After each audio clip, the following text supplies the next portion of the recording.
Disclaimer. दोस्तों, ये कहानी लेखक द्वारा लिखी गई एक काल्पनिक कहानी है, जिसमें नाम, जगह, वस्तु और दर्शाए गए पात्र इत्यादि इस काल्पनिक कहानी का भाग है। ये कहानी सिर्फ आपके मनोरंजन के लिए बनाया गया है। अगर इसमें से कोई भी पात्र आपके जीवन से मिलता है तो यह एक संयोग है, और अगर हमसे कोई त्रुटि हुई हो तो हमें क्षमा करें। तो चलिए बिना देर किए हुए शुरू करते हैं आज की कहानी को। पहले चरण के मुकाबले में भले ही नीलम सिटी मार्शल आर्ट स्कूल थोड़ी पीछे हो गई हो, परंतु उनका ये बेहतरीन प्रदर्शन था जिसमें नीलेश का योगदान महत्वपूर्ण रहा था। वैसे कल दूसरे चरण का मुकाबला होना था और दूसरे चरण में किस तरह का मुकाबला होने वाला था यह एक तरह से किसी को खबर नहीं थी। परंतु नीलेश की ताकत को देख करके उमेश बंसल काफी हैरान थे, क्योंकि नीलेश जिस लेवल पर था उस लेवल के छात्र में लड़ाई की इतनी बेहतरीन तकनीक का होना सभी को आश्चर्य में डाल रहा था। सबसे आश्चर्य की बात तो थी उसकी सोल पावर, जो किसी ड्रैगन के समान दिखाई पड़ रहा था। वैसे इस सोल एट्रीब्यूट के बारे में किसी को ठीक से पता तो नहीं था, परंतु उसके ऑरा और पावर को देख करके सभी को समझ आ गया था कि शायद नीलेश के सोल पावर एट्रीब्यूट वहां उपस्थित सभी छात्रों के सोल पावर एट्रीब्यूट से काफी ज्यादा शक्तिशाली था। वैसे सभी छात्र अपने अपने कक्ष लौट चुके थे, ऐसे में नीलेश भी अपने घर की लौट रहा था। तब उसके साथ कुछ दूर तक टीचर रोशनी चंदेला साथ चलते हुए कहती है, नीलेश, मुझे तुम्हारे पैदाइशी खासियत के बारे में कुछ पता लगा है। ये कहते हुए चलते चलते मिस चंदेला कहती है, नीलम सिटी से एक दिन के फासले पर एक छोटा सा कबीला जिसे माकर कबीला कहते हैं, और मुझे पता लगा है कि उस काबिले के सरदार को ड्रैगन वंशजों के पैदाइशी खासियत के बारे में जानकारी है, क्योंकि उनके पूर्वज पहले ड्रैगन वंशजों के मुख्य अंगरक्षक हुआ करते थे। ये बात सुनकर के नीलेश साथ चल रहे टीचर रोशनी चंदेला को धन्यवाद करता है, जिसके बाद नीलेश सीनियर कॉलोनी के मार्ग पर बढ़ने जा रहा था कि तभी मिस चंदेला पीछे से आवाज देते हुए नीलेश से कहती है, नीलेश, कल के दूसरे चरण के मुकाबले में सतर्क रहना, क्योंकि हो सकता है कल के दूसरे चरण में टाइगर किंग स्कूल का मुख्य टारगेट तुम्हें बनाए। यह एक चेतावनी थी जिस पर वाकई नीलेश को सतर्क रहना था, और इस बात को नीलेश भी अच्छी तरह से समझ रहा था, जिस पर नीलेश अपना सर हाँ में हिलाते हुए वहां से अपने घर की ओर निकल पड़ता है। जल्दी ही वह अपने घर पहुंच गया था, जहां प्रकाश उसकी प्रतीक्षा किए हुए था, और नीलेश को देखते ही खुशी से उछलते हुए कहता है, क्या बात है मेरे छुपे हुए शेर, आज तो तुमने कमाल कर दिया। चारों तरफ बस तुम्हारे ही चर्चे हैं। जिस पर नीलेश प्रतिक्रिया देते हुए कहता है, वो सब तो ठीक है प्रकाश, लेकिन तुम्हें भी अपने स्तर पर ध्यान देना चाहिए। वैसे मेरे बताए सूर्य ध्यान टेक्निक का अभ्यास तुमने किया भी या नहीं? जिस पर प्रकाश सर खुजाते हुए कहता है, दरअसल वो क्या है कि मैं अभ्यास करना तो चाहता था, परंतु समय ही नहीं मिला। ये बात सुनकर के नीलेश अपना माथा पीटते हुए विश्राम के लिए चला जाता है। अगली सुबह उसी प्रतियोगिता लड़ाई मैदान में सभी दोनों तरफ के प्रतियोगी पहुंच चुके थे। किसी को पता नहीं था कि दूसरे चरण के मुकाबले में क्या होने जा रहा था कि तभी प्रिंसिपल अक्षय परिहार विशेषता अतिथि मंच से संबोधन करते हुए कहते हैं, आप सभी छात्रों का पुनः एक बार स्वागत है। कल के उत्कृष्ट प्रदर्शन के लिए आप सभी छात्र विशेष बधाई के पात्र है। प्रिंसिपल के ये कहने गैलरी में बैठे सभी दर्शक तालियों के साथ उन छात्रों का हौसला बढ़ाते हैं, जिसके पश्चात प्रिंसिपल अक्षय परिहार कहते हैं, दूसरे चरण की प्रतियोगिता कुछ हट करके है। इसमें दोनों पक्षों के छात्रों को एक ऐसे अनजान जगह पर छोड़ा जाएगा जहां उन्हें अपने साथियों को ढूंढ करके उन्हें दिए गए टोकन को जमा करना होगा। ये कहते हुए प्रिंसिपल अक्षय परिहार अपनी कलाई हवा में घुमाते हैं और फिर सभी छात्रों के हाथों में सुनहरे रंग का चकोर आकार का टोकन आ जाता है, जिस पर उड़ते हुए बाज का चित्र बना हुआ था, जो नीलम सिटी मार्शल आर्ट स्कूल का चिन्ह था। सभी छात्रों के हाथों में टोकन आने के पश्चात फिर प्रिंसिपल अक्षय परिहार आगे कहते हैं, बात इतना ही नहीं है, अपने साथियों के साथ साथ जो पक्ष अपने प्रतिद्वंदियों के भी टोकन प्राप्त करने में सफल होगा उसी को विजेता घोषित किया जाएगा, और आपके अंक आप के द्वारा जमा किए गए टोकन के आधार पर दिया जाएगा। ये कहते हुए अक्षय परिहार अपने दोनों हाथ पीछे कर कहते हैं, जहां आपको भेजा जा रहा है वह स्थान आपके लिए स्वयं में एक चुनौती है, इसलिए अगर किसी को ये लगे कि उसके प्राण संकट में है तो अपने टोकन पर सोल पावर एनर्जी डालकर समर्पण कहने पर तुरंत प्रतियोगिता से बाहर हो जाएगा और वह सुरक्षित यहां स्थानांतरण हो जाएगा, परंतु इससे आपके पक्ष के एक अंक को काट दिया जाएगा। नियमों को सुनकर के सभी जो अनुभव हो गया था कि दूसरा चरण वाकई में बहुत ही मुश्किल भरा होने जा रहा था। नियमों की जानकारी देने के पश्चात प्रिंसिपल अक्षय परिहार कौशल बजाज को संकेत करते हैं, जिसके तुरंत बाद कौशल बजाज नीले रंग के क्रिस्टल स्टोन को बाहर निकालकर उसमें अपने सोल पावर एनर्जी से उसे सक्रिय करते हैं, जिससे एक एक कर सभी छात्र उस क्रिस्टल स्टोन में समा जाते हैं। वहीं नीलेश सीधे एक ऐसे स्थान पर पहुंच गया था जहां चारों ओर बड़े बड़े पेड़ और पौधे थे, जो काफी ज्यादा घना था। ये देख नीलेश सबसे पहले अपने टोकन को सुरक्षित अपने जेब में रख लेता है, क्योंकि उसे पता नहीं था कि वह अभी कहाँ है और उसके चारों ओर कितना खतरा है, इसलिए सतर्क होकर के सबसे पहले अपने चारों ओर के माहौल को समझने का प्रयास करने लगता है। जब उसे ऐसा कुछ भी खतरा दिखाई नहीं पड़ता तो वह थोड़ा शांत होकर के सोचने लगता है, प्रिंसिपल ने कहा था कि हमें अपने साथियों को ढूंढ करके अपने टोकन को जमा करना है और साथ ही साथ अपने विरोधियों के टोकन को भी हासिल करना है, परंतु अभी के लिए मैं स्वयं भी यह नहीं जानता कि मैं कहाँ हूँ, तो अपने साथियों को कैसे ढूंढूं।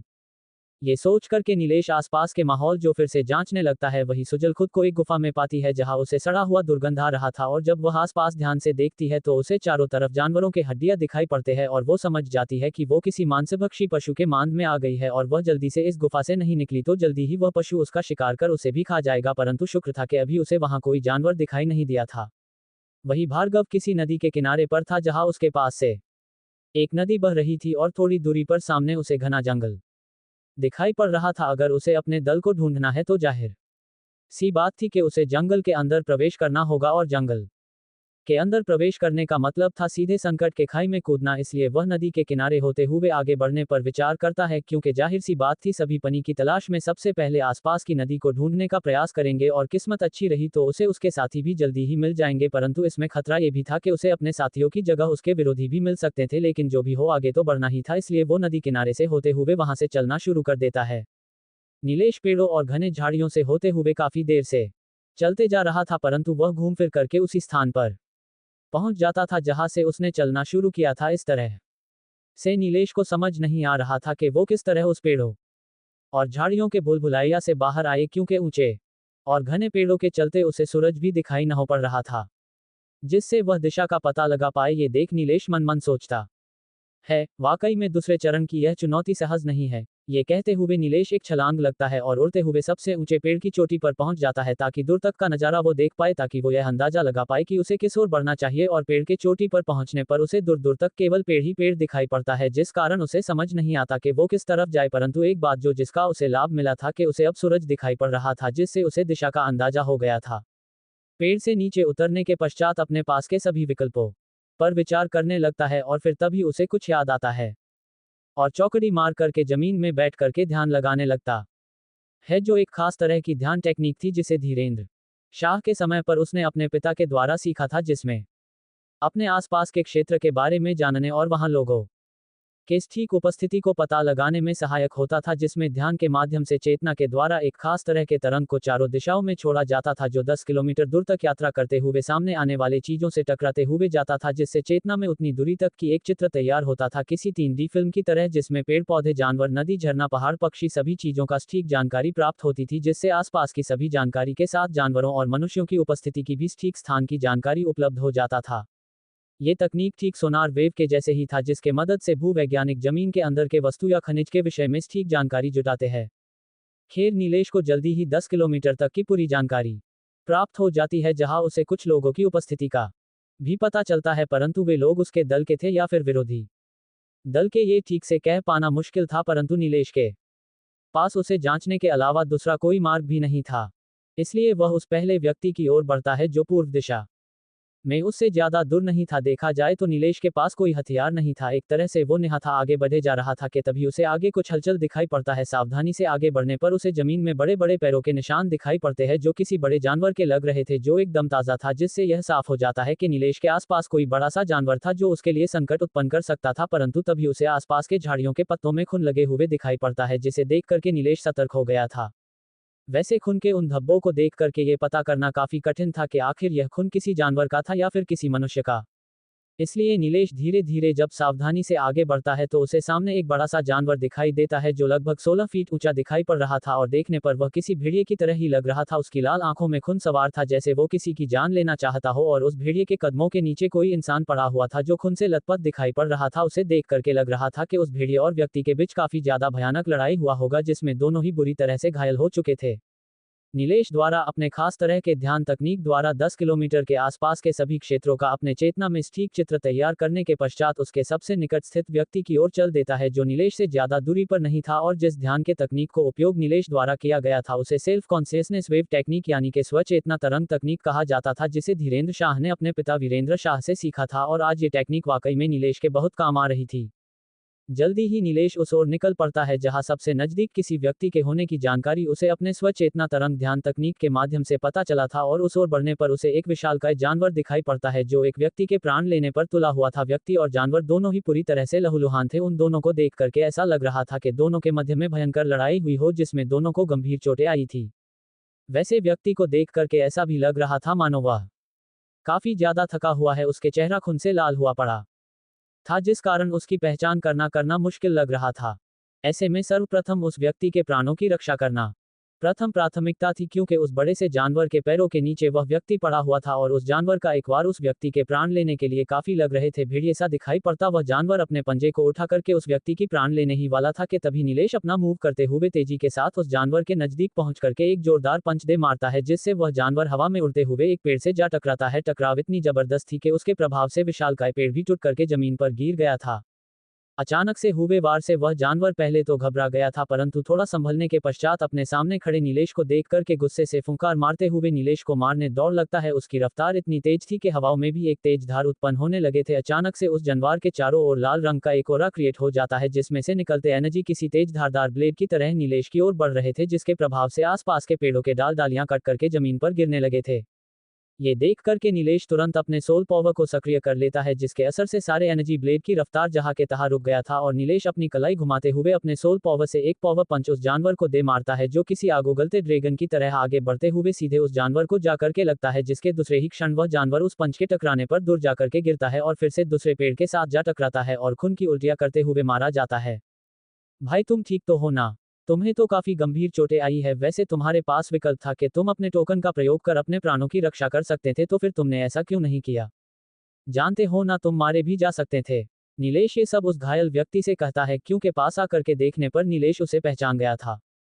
दरअसल घायल व्यक्ति कोई और नहीं, Tiger King Martial Art School का वही लड़का था जिसकी लड़ाई राकेश मदान से हुई थी, यानी कि वह मनोज जोगी था। नीलेश द्वारा अपने प्राण बचाए जाने पर मनोज जोगी कहता है, तुम्हारा धन्यवाद भाई। वैसे मैं समर्पण कर अपने टीचर और स्कूल का नाम खराब नहीं कर सकता था, भले इस टकराव में मुझे अपना प्राण त्यागना पड़ता तो मुझे वह भी स्वीकार था। वैसे क्योंकि तुमने मेरी प्राणों की रक्षा की है तो तुम मेरे टोकन पाने के हकदार हो। ये कहते हुए मनोज जोगी अपनी टोकन नीलेश के हाथों में थमा देता है, जिसके साथ ही आसमान में एक आवाज गूंजती है। Tiger King Martial Art School के प्रतियोगी मनोज जोगी अपना टोकन हार चुके हैं, इसलिए वो इस दूसरे चरण के प्रतियोगिता से बाहर हो गए हैं। इसी घोषणा के साथ मनोज योगी को चारों ओर से एक एनर्जी का घेरा घेर लेती है और वह देखते ही देखते नीलेश के आंखों के आगे से पल भर में गायब हो जाता है। इसका अर्थ साफ था कि समर्पण करने या फिर अपना टोकन हारने पर प्रतियोगी दूसरे चरण के प्रतियोगिता से तुरंत बाहर हो जाता था और वह स्थानांतरण होकर के नीलम सिटी मार्शल आर्ट स्कूल के प्रतियोगिता मैदान में पहुंच जाता था। और इस घोषणा से ये भी पता चलता है कि इस प्रतियोगिता और प्रतियोगियों पर स्कूल प्रशासन अपनी नजरें बनाए हुए था। परंतु अगर ऐसी बात थी तो स्कूल प्रशासन ने मनोज जोगी के प्राणों की रक्षा क्यों नहीं की? इस बात पर नीलेश को हैरानी भी थी। खैर अब नीलेश ये समझ गया था कि ये जंगल वाकई में बहुत खतरनाक था, जहां किसी भी वक्त कोई भी संकट उस पर मौत बनकर टूट पड़ सकता था। वही अभी अभी हुई घोषणा प्रतियोगिता में भाग ले रहे अन्य प्रतियोगियों को भी सुनाई दे पड़ता है, जिससे राघव कुमार को एक झटका सा लगता है, क्योंकि मनोज जोगी एक बेहतरीन लड़ाकू था जिसकी उपस्थिति उनके पक्ष को ताकतवर बनाता था। परंतु वही दीपेश सोलंकी जब ये घोषणा सुनता है तो वह काफी खुश होता है, क्योंकि भले ही उसे अभी तक कोई प्रतियोगी के टोकन ना मिले हो और ना ही अपने दोस्तों को ढूंढ पाया हो, परंतु अपने एक विरोधी दल के सदस्य का प्रतियोगिता से बाहर होना और उसका टोकन हारने का अर्थ साफ था कि वे लोग अभी दूसरे चरण के प्रतियोगिता में एक कदम आगे चल रहे थे। वही सुजल भी जब ये घोषणा सुनती है तो थोड़ी राहत अनुभव करती है, क्योंकि पहली सफलता उनके मनोबल को ऊंचा कर रहा था, भले ही यह करने में उनका कोई साथी सफल क्यों ना हुआ हो। जिसके पश्चात सुजल भी उस गुफा के अंदर से बाहर निकलने का मार्ग ढूंढने लगती है। गुफा काफी बड़ा और किसी भूल भुलैया से कम नहीं था, और अगर समय रहते सुजल उस गुफा से बाहर नहीं निकली तो हो सकता था कि उस गुफा में रहने वाला शिकारी पशु लौट आए और सुजल को वहां देखकर उस पर हमला कर उसे मार डाले। आगे बढ़ने पर सुजल को वहां एक घोंसला दिखाई पड़ता है, जहां 2 अंडे पड़े हुए थे, जिसका आकार लगभग 4 फीट ऊंचा दिखाई पड़ रहा था। इसका अर्थ ये था कि जो भी जानवर यहां रहता है वह एक मादा है, जिससे उसके आक्रामक होने की आशंका और भी ज्यादा बढ़ गई थी। अब सुजल को वाकई में घबराहट होने लगी थी, क्योंकि आज से पहले वो कभी भी इस तरह के परिस्थिति नहीं पड़ी थी जहां उसकी जान पर बनाए। खैर खुद को धाधस बंधाते हुए खुद से कहती है, धैर्य रख सुजल, हिम्मत से काम ले, अगर तुझे यहाँ से कैसे भी हो निकलना है। खुद को हौसला देते हुए बाहर निकलने का मार्ग ढूंढने में लग जाती है। बेचारी सुजल खुद से खुद को हौसला देने के अलावा वो और कर भी क्या सकती थी। अपने घबराहट पर काबू करते हुए सुजल अनुभव करती है कि वहां हल्की हल्की ठंडी हवा उसके त्वचा को स्पर्श करते हुए बह रही है, जिससे सुजल के दिमाग की बत्ती जल उठती है। यहाँ हवा बह रही है, इसका अर्थ ये हुआ कि ये हवा बाहर से कहीं आ रही है। अगर मैं बहते हवा के दिशा की ओर चलूँ तो जरूर मुझे बाहर निकलने मार्ग मिल जाएगी। ये सोच करके सुजल उत्साह से भर उठती है, क्योंकि अब तक बेतहासा यहाँ वहां घूमने की जगह अब उसे एक निश्चित दिशा मिल गई थी जहां से वो बाहर निकल सकती थी। परंतु तभी गुफा के अंदर गुर्राहट के साथ भारी कदमों की आहट सुनाई पड़ती है, जिसे सुनकर के सुजल सतर्क हो एक चट्टान के पीछे जाकर के छुप जाती है और चुपके से उस चट्टान की आड़ लेकर के सामने उन अंडों की ओर देखती है, जहां उसे विशालकाय पक्षी दिखाई पड़ती है। लगभग 15 से 16 फीट ऊंचा और बाज के जैसे दिखने वाली पक्षी जिसके पंजे किसी तलवार के समान धारदार दिखाई पड़ रहे थे और उसके चलने पर गुफा की धरती में कंपन को सुजल अच्छे से अनुभव कर पा रही थी। अब उसकी गुफा से बाहर निकलने की संभावना तब तक तो दिखाई नहीं पड़ रही थी जब तक कि वह पक्षी वहां उपस्थित थी। ऐसे में सुजल अपनी दिमाग के घोड़े दौड़ाने लगती है। वहीं दूसरी ओर नीलेश द्वारा भेड़िए के जैसे जानवर को मार डालने के पश्चात आगे बढ़ ही रहा था कि तभी उस जानवर के शरीर से ऊर्जा बाहर आने लगती है जो किसी भेड़िए के आकार में दिखाई पड़ रहा था जिसके ओरा से एक सोल रिंग तैयार हो रहा था जिसमें एनर्जी की पतली पतली 100 सकल लाइन बनी हुई थी जिसे देख करके नीलेश के भौहे खड़े हो जाते हैं क्योंकि नीलेश के अंदर के धीरेन्द्र शाह को अच्छे से पता था कि आखिर यह चीज क्या थी और उसे समझ आते ही तुरंत चौकड़ी मारकर ध्यान लगाने बैठ जाता है। दरअसल जिस जानवर को नीलेश ने थोड़ी देर पहले मार गिराया था वह एक स्पिरिट बीस्ट था जिसके सोल रिंग को ऑब्जर्व करने पर सोल पावर में बढ़ोतरी होती थी और सोल रिंग जितना पुराना होता था उसकी शक्ति और क्षमता उतनी ही ज्यादा होती थी और अभी अभी नीलेश को जो सोल रिंग मिला था वह 100 साल पुराने स्पिरिट बीस्ट के सोल रिंग था जिसका मतलब ये काफी शक्तिशाली था। जल्दी ही नीलेश ध्यान द्वारा उस सोल रिंग को ऑब्जर्व कर अपने सोल के साथ जोड़ लेता है जिससे आयुष्मान की सोल पावर पहले के मुकाबले 1.5 गुना बढ़ गया था जिससे नीलेश के अंदर एक नए ऊर्जा के संचालन को अनुभव कर सकता था और साथ ही उस भेड़िए नुमा स्पिरिट बीस्ट के एट्रीब्यूट के मिल जाने पर नीलेश में एक नई क्षमता ऐड हो गई थी और वह क्षमता थी रफ्तार के साथ तेज वार जो एक भेड़िए में खूबी होती थी। इस नए सोल रिंग के एट्रीब्यूट के साथ नीलेश के चलने की रफ्तार नाटकीय ढंग से बढ़ गया था। अब नीलेश उससे थोड़ी दूरी पर स्थित व्यक्ति के पास जाने के लिए निकल पड़ता है जिसकी जानकारी स्वचेतना तरंग ध्यान तकनीक द्वारा प्राप्त हुआ था और फिर जल्दी ही नीलेश एक गुफा के मोहने पर खड़ा था जहां से अंदर प्रवेश करते हुए नीलेश बहुत ही सावधान था और जल्दी ही नीलेश उस गुफा के काफी अंदर तक प्रवेश कर चुका था। वैसे गुफा किसी भूल भुलैया के जैसा था परंतु उस व्यक्ति के स्थिति की ठीक जानकारी होने के वजह से जल्दी ही वह उस व्यक्ति के पास पहुंच चुका था परंतु उसे वहां उस व्यक्ति की जगह मिलता है 15 से 16 फीट ऊंचा पक्षी जो अपने घोंसले पर बैठी हुई थी। वही चट्टान के पीछे छुपी बैठी सुजल को आता हुआ निकेश दिखाई पड़ गया था परंतु उसकी मजबूरी ये थी कि वो नीलेश को आवाज नहीं दे सकती थी क्योंकि इस तरह से उस पक्षी को उन दोनों के वहां होने की जानकारी हो जाती और फिर दोनों का उसी गुफा के अंदर समाधि का बनना तय हो जाता।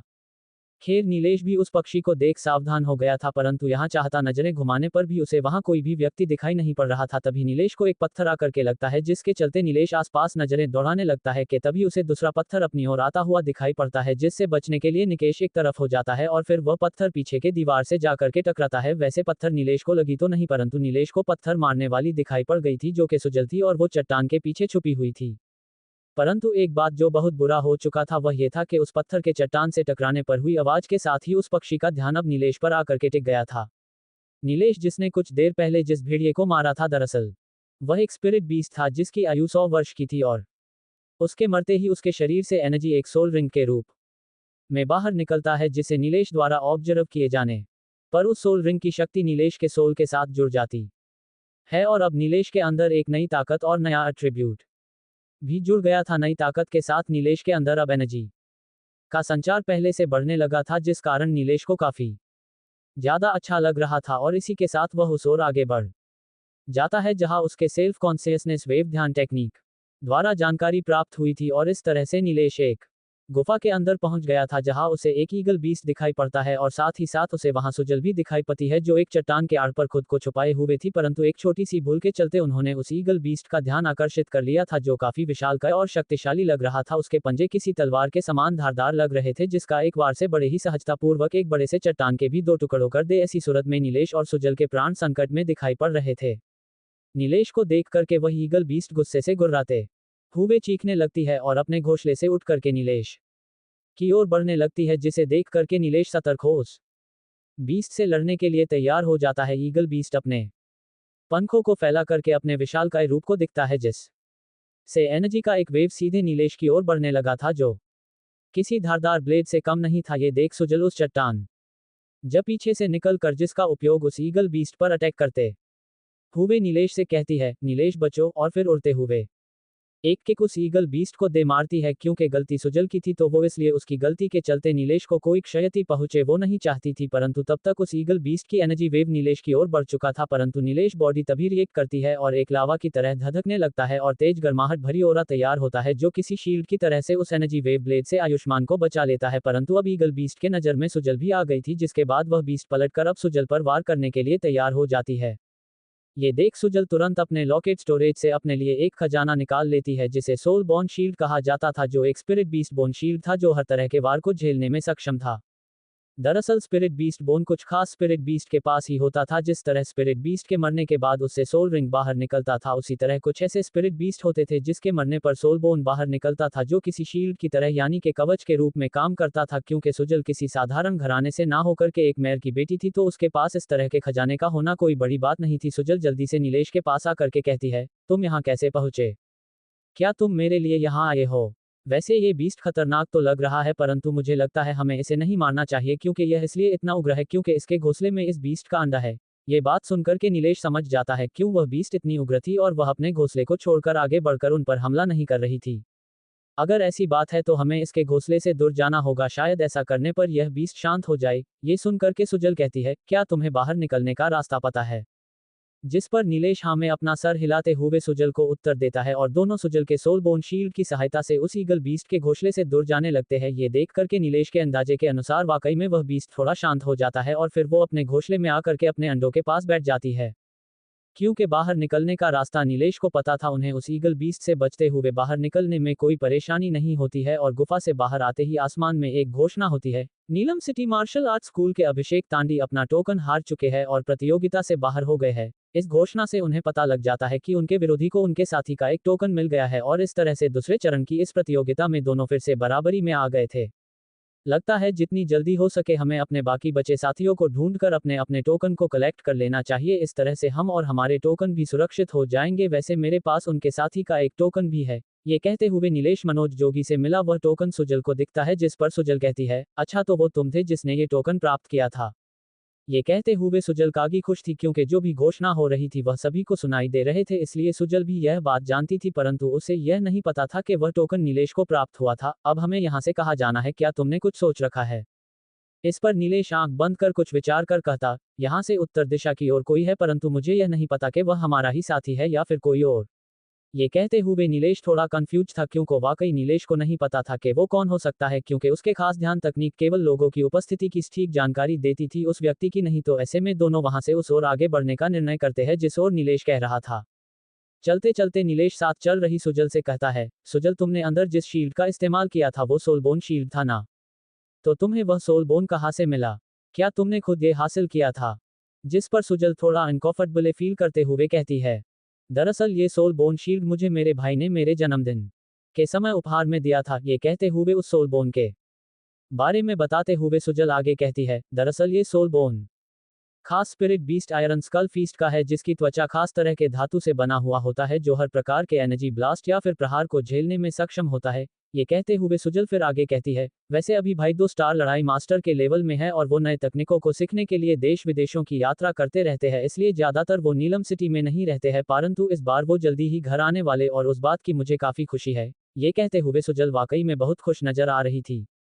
बात करते हुए दोनों जल्दी ही उस स्थान पर पहुंच जाते हैं जहां नीलेश को उस व्यक्ति के वहां होने की ठीक जानकारी प्राप्त हुई थी, परंतु वहां का नजारा देख करके ऐसा लग रहा था वहां अभी कोई भीषण लड़ाई हुई हो, क्योंकि वहां के आसपास के पेड़ टूटकर नीचे गिरे हुए थे, चट्टानों पर किसी के टकराने के निशान बने हुए थे जिस कारण उसमें दरारें पड़ गए थे। ये सब देख करके नीलेश कहता है, लगता है यहाँ किन्हीं 2 लोगों के मध्य में भीषण लड़ाई हुई है। ये कहते हुए नीलेश बड़े ही ध्यान से चारों ओर नजर दौड़ाते हुए छानबीन करने लगता है कि तभी सुजल कहती है, नीलेश देखो यहाँ किसी का टोकन पड़ा हुआ है। ये कहते हुए सुजल उस टोकन को उठा करके ध्यान से देखती है। ये तो प्रतियोगियों को दिया गया हुआ टोकन है और इसके नीचे Tiger King Martial Art School का प्रतीक चिन्ह बना हुआ है। इसका अर्थ यहाँ थोड़ी देर पहले तक Tiger King Martial Art School का की छात्र था, परंतु वह इतना लापरवाह कैसे हो सकता है जो अपने इस टोकन को ऐसे गिरा दे। परंतु तभी नीलेश को भी और एक टोकन वहां पड़ा हुआ मिलता है जो उनके नीलम स्कूल मार्शल आर्ट स्कूल को दिया गया टोकन था, और इससे वे दोनों यह अंदाजा लगाते हैं कि शायद वहां दोनों दल के प्रतियोगियों का आपस में लड़ाई हुई होंगी, परंतु अभी दोनों ही छात्र उन्हें दिखाई नहीं दे रहे थे, परंतु उन दोनों का टोकन उन्हें वहां पड़ा हुआ मिला था। इसका अर्थ यह साफ था कि वे दोनों ही छात्र किसी बड़े संकट में पड़ गए थे और शायद दोनों अपना टोकन निकालकर समर्पण कर अपनी जान बचाना चाहते थे, या फिर उन्होंने ये टोकन संकेत देने के लिए यहाँ जानबूझकर छोड़ा होगा। बात कुछ भी हो, परंतु ये साफ था कि दोनों ही छात्र किसी बड़े संकट में थे, लेकिन नीलेश और सुजल तय नहीं कर पा रहे थे कि उन्हें ढूंढे तो कहाँ ढूंढे और उनके साथ आखिर क्या हुआ था। नीलेश और सुजल जब उस स्थान पर पहुंचते हैं जहां नीलेश को किसी के होने की ठीक जानकारी प्राप्त हुई थी, तो वहां के हालत देख करके उन्हें अंदाजा हो जाता है कि कुछ देर पहले यहां किसी 2 लोगों के मध्य में घमासान लड़ाई हुई होंगी, परंतु उन्हें वहां कोई दिखाई नहीं पड़ रहा था। परंतु उन्हें 2 टोकन वहां पड़े हुए मिलते हैं जो हर प्रतियोगियों को दिया गया था जिसे उन्हें संभाल कर रखना था इस सुजल और नीलेश यह अंदाजा लगाते हैं कि शायद दोनों ही प्रतियोगियों ने समर्पण के किए वह टोकन निकाला होगा ताकि वे इस प्रतियोगिता से सुरक्षित बाहर निकल पाए जो वो कर नहीं पाए होंगे, या तो फिर ऐसा भी हो सकता था कि उन्होंने इन टोकन को जानबूझकर छोड़ा हो ताकि वो ये संदेश दे पाए कि उनके प्राण संकट में है। दोनों ही सूरत हाल में हालत बहुत गंभीर नजर आ रही थी। ऐसे में नीलेश को भी समझ नहीं आ रहा था कि उन छात्रों को ढूंढने आखिर वो जाए तो किस ओर जाए, और उससे भी बड़ी दिक्कत ये थी कि समय उनके हाथ से निकलता जा रहा था। नीलेश, मुझे लगता है इस मामले में कुछ तो ऐसा गड़बड़ है जो हमें दिखाई या फिर समझ नहीं आ रहा है। ये कहते हुए सुजल आसपास के माहौल को फिर से एक बार समझने की कोशिश करती है। वहीं नीलेश भी अपने दिमाग के घोड़े को दौड़ाए जा रहा था। नीलेश के अंदर के धीरेन्द्र शाह अपने अनुभव की समीक्षा कर रहा था, क्योंकि इस तरह के हालातों का सामना अपने जीवन काल में धीरेन्द्र शाह ने अनेकों बार किया था, और फिर तभी उसे याद आता है कि उसके पास एक ऐसी तकनीक है जिससे वह इस बात का पता बड़े आसानी के साथ लगा सकता है कि आखिर यहाँ क्या हुआ होगा। इसलिए बिना कुछ कहे नीलेश बिना कुछ कहे चौकड़ी मार करके फिर से जमीन में बैठ करके ध्यान लगाने बैठ जाता है। ये देख करके सुजल अजीब दृष्टि से नीलेश को देखते हुए मन ही मन सींचती है कि आखिर यह कैसा लड़का है। यहाँ हम इस बात को सोच सोच कर परेशान है कि आखिरकार यहाँ हुआ क्या होगा, और ये लड़का है कि ऐसे अजीब हालात में भी इसे ध्यान लगाने की पड़ी है। ये सब सुजल सोच ही रही होती है कि तभी नीलेश के ध्यान लगाने पर आसपास के वातावरण में एक एनर्जी क्रिएट होने लगता है जिससे आसपास की चीजें मानो गुरुत्वाकर्षण के विपरीत प्रतिक्रिया कर रही हो। ये देख सुजल थोड़ी घबरा जाती है और नीलेश के पास आकर के खड़ी हो जाती है। वही गुरुत्वाकर्षण के विपरीत आसपास का वातावरण प्रतिक्रिया करने के कारण सभी टूटे हुए डालियां, पेड़ पत्थर चट्टान हवा में तैरने लगे थे और फिर धीरे धीरे उल्टी दिशा की ओर तेज गति के उस स्थान के चारों ओर घूमने लगते हैं, जिसे देख करके सुजल को चक्कर आने लगे थे, क्योंकि वहां का दृश्य कुछ ऐसा था कि मानो नीलेश और सुजल किसी भंवर में फंस गए हो। ये देख सुजल अपनी आंखें बंद कर लेती है। इस दौरान हवाओं के चलने का इतना शोर हो रहा था कि मानो जैसे कान के पर्दे ही फट जाए, जिस कारण सुजल अपने कान भी बंद कर लेती है। जल्दी ही सुजल को अनुभव होता है कि शोर मानो थमसा गया हो और हवाएं भी चलनी बंद हो गई हो, इसलिए वो धीरे से अपनी आंखें खोलते हुए सामने की ओर देखती है, साथ ही अपने कानों से हाथ भी हटा लेती है। तो सामने का नजारा देख करके वो दंग रह जाती है। उसे ऐसा अनुभव हो रहा था कि मानो उसके पैरों के नीचे से जमीन ही खिसक गई हो। वहीं नीलेश भी चुपचाप खड़े हो सामने का नजारा देखे जा रहा था। दरअसल थोड़ी देर पहले तक जो पेड़ गिरे हुए थे वे सभी अपने स्थान पर खड़े नजर आ रहे थे। जो चट्टान टूटी हुई थी वो ठीक ठाक दिखाई पड़ रहे थे। जो डाल टूट कर नीचे गिर गए थे वे सभी अपने पेड़ों के साथ ठीक ठाक लग रहे थे, और उनके सामने चल रहा था एक लड़ाई, भीषण लड़ाई जिसकी कल्पना शायद नीलेश और सुजल ने भी नहीं की होंगी। क्या हम समय से पीछे? मेरा मतलब हम अतीत में आ गए हैं। जिस पर नीलेश गंभीरता के साथ उत्तर देते हुए कहता है, बस समय से थोड़ा पीछे है। ये कहते हुए नीलेश सामने चल रहे लड़ाई को ध्यान से देखने लगता है। दरअसल वहां 2 लोगों के मध्य नहीं बल्कि 3 लोगों के मध्य में लड़ाई चल रही थी, जिसमें एक तरफ कौशिक और दीपेश साथ में थे तो एक तरफ फिर थी अपना चेहरा ढके हुई एक युवती जिसने सफेद और नीले रंग के वस्त्र पहने हुए थे, और उसके हाथों में थी एक तलवार जिसकी चमक भी इतनी ज्यादा धारदार लग रहे थे कि मानो किसी के भी 2 टुकड़े कर दे।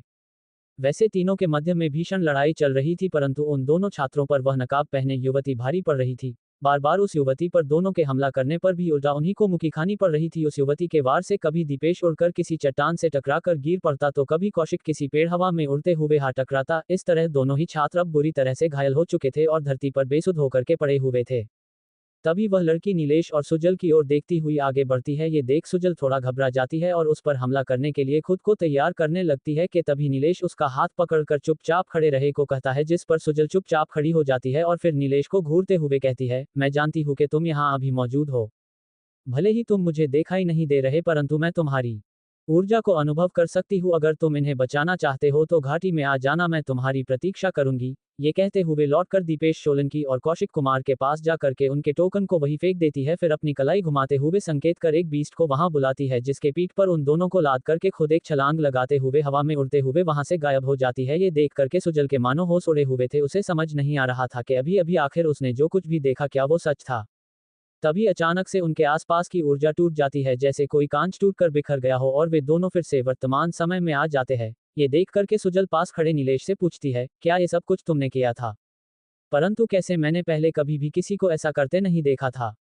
आखिर तुमने ये सब कब और कहाँ से सीखा है? जिस पर नीलेश गंभीर हो कहता है, ये बहुत ही व्यक्तिगत मामला है, इसलिए मैं तुम्हें इसके बारे में नहीं बता सकता हूँ। ये कहते हुए नीलेश फिर कुछ विचार कर कहता है, उस लड़की ने घाटी में आने को कहा था तो हमें सबसे पहले यहाँ घाटी किस ओर पड़ता है ढूंढना होगा। ये कहते हुए नीलेश फिर से एक छलांग के साथ एक ऊंचे पेड़ के चोटी पर चढ़ जाता है और उसे पूर्व के दिशा की ओर कुछ पहाड़ों की श्रृंखला दिखाई पड़ता है, जिसके पश्चात नीचे उतरते हुए नीलेश पास खड़ी सुजल से कहता है, पूर्व दिशा की ओर पहाड़ी की एक श्रृंखला है, हो ना हो हमें वही घटिया मिलेंगी, तो मुझे लगता है हमें पूर्व दिशा की ओर बढ़ना चाहिए। वैसे उस लड़की ने उन दोनों को एक बीस्ट पर लाद रखा था, तो हमें उस बीस्ट के कदमों के निशान ढूंढकर उसके पीछे पीछे चलना होगा। ये कहते हुए नीलेश उस बीस्ट के कदमों के निशान ढूंढने लगता है और जल्दी ही उसे उस बीस्ट के कदमों के निशान दिखाई भी पड़ जाते हैं और उन कदमों के निशान का पीछा करते हुए दोनों वहां से निकल पड़ते हैं। नीलेश सतर्कता के साथ आगे बढ़े जा रहा था, परंतु सुजल के दिमाग में अभी भी वह दृश्य घूम रहा था जब वो समय में पीछे चली गई थी, और उसी के साथ उसके मन में यह बात जानने की उत्सुकता भी बढ़ने लगी थी कि आखिर नीलेश ने ये सब किया कैसे, भला कोई समय पर नियंत्रण कैसे पा सकता था, क्योंकि आज तक कोई ऐसा करने में सफल हो पाया हो उसने कभी सुना नहीं था। परंतु हाँ, इस पर सभी बड़े बड़े योद्धा प्रयास जरूर कर रहे थे, पर उन्हें अभी तक सफलता प्राप्त नहीं हुई थी। नीलेश, आखिर यह कैसे संभव है कि कोई एक्सपर्ट लेवल 3 का छात्र समय पर नियंत्रण कर पाए? सच बताओ, तुम्हारा लेवल अभी एक्सपर्ट लेवल के 3 पर ही है ना? सुजल के बातों का नीलेश कोई उत्तर नहीं देता है और अपना पूरा ध्यान उस बीस्ट के कदमों के निशान पर लगाए रहता है। वही नीलेश को उत्तर ना देता हुआ देख सुजल मुंह बनाते हुए कहती है, अगर तुम नहीं बताना चाहते तो मत बताओ, मैं सीधे जाकर के प्रिंसिपल से पूछ लूंगी कि क्या कभी ऐसा संभव है कि कोई एक्सपर्ट लेवल 3 का छात्र समय पर नियंत्रण पा जाए। इस तरह से सुजल दरअसल नीलेश को डरा रही थी ताकि वो अपना भेद बता दे, जिस पर नीलेश अभी भी कोई खास ध्यान नहीं दे रहा था। ये देख सुजल चिढ़ते हुए नीलेश को हाथ से खींचते हुए कहती है, मैं तुमसे तब से कुछ कहे जा रही हूँ और तुम हो के मेरे बातों पर ध्यान ही नहीं दे रहे। जिस पर नीलेश थोड़ा परेशान हो कहता है, देखो सुजल, अभी सबसे जरूरी बात दीपेश और कौशिक को बचाना है। पहले उन्हें हम सुरक्षित उस लड़की के हाथों से छुड़ा ले, उसके बाद तुम्हें जो कुछ भी पूछना या कहना हो कह लेना। ये कहते हुए फिर से उन कदमों के निशान के पीछे चल पड़ता है। सुजल को भी बात समझ आ जाती है, इसलिए वो भी नीलेश को और परेशान करना उसे ठीक नहीं लगता। वैसे भी नीलेश कहाँ भागे जा रहा था और उस लड़की को देख ऐसा लग रहा था कि वो बहुत ही शक्तिशाली होंगी, क्योंकि दीपेश और कौशिक दोनों ही एक्सपर्ट लेवल 8 पर थे। इसका मतलब वे दोनों मिलकर के एक स्टार लेवल के योद्धा को अच्छी खासी टक्कर दे सकते थे। परंतु जिस तरह लड़ाई के दौरान वे दोनों उस लड़की को छू भी नहीं पाए थे और जिस तरह वह लड़की उन दोनों को पटके जा रही थी, उसके लिए ये सब बड़ा आसान सा कार्य दिखाई पड़ रहा था। इसलिए सुजल और नीलेश यह अंदाजा लगाते हैं कि वह लड़की कम से कम सिल्वर लेवल की लड़ाई मास्टर तो जरूर रही होंगी, वरना उसे युवती को वर्तमान में समय में भविष्य से अतीत में आए नीलेश के उपस्थिति को कैसे भाप सकती थी। इससे उस युवती के पावरफुल सोल पावर का भी अंदाजा हो रहा था, जिसके चलते उस युवती का शक्तिशाली होने का प्रमाण उन्हें मिल रहा था। नीलेश के खास तकनीक से समय में थोड़ा पीछे जाकर के वहां हुई कुछ देर पहले की घटना को देखने पर उन्हें पता चलता है कि दरअसल वहां 2 लोगों के मध्य नहीं बल्कि 3 लोगों के बीच में ये घमासान लड़ाई हुई थी और जमीन में 2 लोगों के लड़ने के निशान इसलिए थे क्यों लड़ने वाला तीसरा व्यक्ति हवा में उड़ते हुए लड़ रहा था। खैर, 2 ही स्कूल के छात्र उस लड़की से लड़ नहीं पा रहे थे और उन दोनों के बुरी तरह से धुलाई होने के पश्चात उन्हें अपने साथ लेकर के चली जाती है, परंतु जाने से पूर्व उस लड़की किसी के होने का एहसास हो गया था और वो नीलेश के आगे आकर के कहती है, मुझे पता है कि तुम यहाँ अभी उपस्थित हो, मैं तुम्हारी एनर्जी को अनुभव कर सकती हूँ। अगर तुम्हें अपने लोग जिंदा चाहिए तो घाटी में आ जाना। इतना कहकर नकाब पहने वह लड़की उन दोनों छात्रों को बीस्ट पर लाद कर हवा में उड़ते हुए वहां से चली जाती है। इससे यह साफ हो गया था कि वह लड़की जो भी थी परंतु बहुत ही ज्यादा पावरफुल थी। जैसे कि उसने कहा था कि उसके साथियों को छुड़ाने के लिए अब नीलेश और सुजल को घाटी की ओर जाना था, तो नीलेश उस बीस्ट के कदमों के निशान का पीछा करते हुए उस ओर चल देता है जिस ओर उस बीस्ट के कदमों के निशान बढ़ रहे थे। घने जंगलों से होते हुए काफी देर तक चलने के पश्चात दोनों पहाड़ियों से घाटी में पहुंच जाते हैं, जहां ठंड कुछ ज्यादा थी। जितना आगे वो दोनों बढ़े जा रहे थे, ठंड उतनी ही ज्यादा बढ़ती जा रही थी। ये देख नीलेश और सुजल अपने अपने सोल पावर को एक्टिवेट कर खुद के शरीर को गर्म रखने लगते हैं। उस बीस्ट के निशान जिस ओर बढ़ रहा था वहां काफी अंधेरा था, जिस कारण नीलेश अपने सोल पावर से एक फायर बॉल क्रिएट करता है, जिससे उन्हें आगे देखने में अब उतनी दिक्कत नहीं हो रही थी। वैसे इतनी अजीब सी जगह को देख सुजल कहती है, नीलेश, तुम्हें ये जगह कुछ अजीब नहीं लग रहा? ऐसा लग रहा है मानो यहाँ एक अलग ही दुनिया बसती हो। जिस पर नीलेश कहता है, हाँ अजीब तो है, परंतु मुझे यहाँ सकारात्मक ऊर्जा का अनुभव हो रहा है, जिसका मतलब यह है कि यहाँ बहुत ज्यादा एनर्जी अगर ऐसे जगहों पर कोई कल्टीवेट करे तो वो बड़ी सहजता पूर्वक अपने नेक्स्ट लेवल में जा सकता है और साथ ही साथ उसके सोल पावर और भी बढ़ जाएगी। परंतु मुझे समझ नहीं आ रहा है कि आखिर ऐसा यहाँ क्या है जिसके यहाँ चलते इतनी ज्यादा एनर्जी है। नीलेश ये सब कह रहा था कि तभी उन्हें ऐसे फूल दिखाई पड़ते हैं जो कई प्रकार के रंगों के साथ चमक रहे थे, जिससे वहां का नजारा देख ऐसा लग रहा था मानो वे किसी स्वर्ग के बगीचे में आ गए हो जहां तिलिस्मी फूल खिलते हैं। एक बात जो उन फूलों में थी कि उन फूलों से खुशबू की जगह एनर्जी निकल रहे थे। ये देख करके नीलेश को समझ आ जाता है कि दरअसल वहां के वातावरण में जो इतनी ज्यादा एनर्जी थी दरअसल इन फूलों की वजह से थी। जल्दी ही दोनों उस जगह को पार कर जाते हैं और उन्हें आगे एक ऐसी घाटी दिखाई पड़ती है जहां का नजारा देख दोनों मंत्रमुग्ध हो जाते हैं। चारों ओर सूर्य के प्रकाश में चमक रहे झरने पहाड़ों से गिर रहे थे जो किसी मोती की तरह चमक रहे थे। आसमान में इंद्रधनुष अपनी रंग बिरंगी छटा बिखेर रही थी। चारों ओर हरियाली ऐसी थी मानो जैसे किसी ने बड़े ध्यान से कोई बागीचा लगाया हो। चारों ओर प्रकार प्रकार के फूल खिले हुए थे, साथ ही वहां बहुत सारे दुर्लभ जड़ी बूटियों के पेड़ थे जिसकी खुशबू मात्र से किसी के भी रोग ठीक हो जाए। ऐसे स्थान पर पहुंचकर दोनों को विश्वास नहीं हो रहा था कि ऐसा भी स्थान इस घने जंगल झाड़ियों में छिपी हो सकती है। तभी वहां चमकदार छोटे छोटे पंछी उड़ते हुए वहां आते हैं, जिसके पश्चात फिर नीलेश और सुजल के चारों ओर मंडराने लगते हैं, जिससे दोनों हवा में उड़ने लगते हैं। ये देखकर सुजल थोड़ा घबरा जाती है और उनसे बचने के लिए अपने लॉकेट स्टोरेज से हथियार निकालने वाली होती है कि तभी नीलेश उसे रोक लेता है और कहता है, ये हमें कोई नुकसान नहीं पहुंचाने वाली है, इसलिए तुम शांत रहो। मुझे लगता है ये हमें लेने आए हैं। और फिर इसी के साथ उन दोनों को उन छोटी छोटी चमकदार पंछी उड़ाते हुए एक छोटे से भवन में लेकर के जाती है जो डालियों द्वारा प्राकृतिक रूप से बनी हुई थी, जो बड़ा ही सुंदर दिखाई पड़ रहा था। जहां वही युवती अपने चेहरे को पतले से रेशम के कपड़े से ढकी हुई खड़ी थी, जो अभी शांत दिखाई पड़ रही थी। नीलेश और सुजल को वो पक्षियां सीधे उस युवती के आगे उतार देती है, जिसके पश्चात वह लड़की अपने दोनों हाथों को पीछे कर कहती है, मुझे पता था कि तुम यहाँ तक आने में सफल जरूर हो जाओगे। वैसे मैं चाहती तो तुम दोनों को वही मार सकती थी, परंतु जिसने समय को नियंत्रण करना सीख लिया हो उसे मैं देखना चाहती थी। ये कहते हुए वह युवती नीलेश के पास आती है, जिसके पश्चात उसे देख कहती है, तुम्हारी सोल तुम्हारे बॉडी से काफी शक्तिशाली है, लगता है जैसे ये तुम्हारी अपनी बॉडी नहीं है। पर कुछ मामलों में ऐसा होता हुआ मैंने देखा है, तो यह कोई अजीब बात नहीं है। ये कहते हुए फिर पीछे की ओर मुड़कर थोड़ी सख्त लहजे में कहती है, तुम लोगों को यहाँ आकर के बीस्ट पर हमला नहीं करना चाहिए। यहाँ के बीस्ट शांति से जीवन जीना पसंद करते हैं और तुम लोगों ने यहाँ आकर के यहाँ की शांति को भंग किया है। उस युवती के शब्दों में इस बार कठोरता साफ दिखाई पड़ रहा। उसकी बातों से यह साफ पता चल रहा था कि उन लोगों के यहाँ आने पर वो खुश नहीं थी। माफ कीजिएगा, परंतु हम यहाँ जानबूझकर नहीं आए हैं। दरअसल हमें एक प्रतियोगिता के तहत इस जंगल में हमें भेजा गया है, अपनी सफाई देते हुए नीलेश उस युवती से कहता है।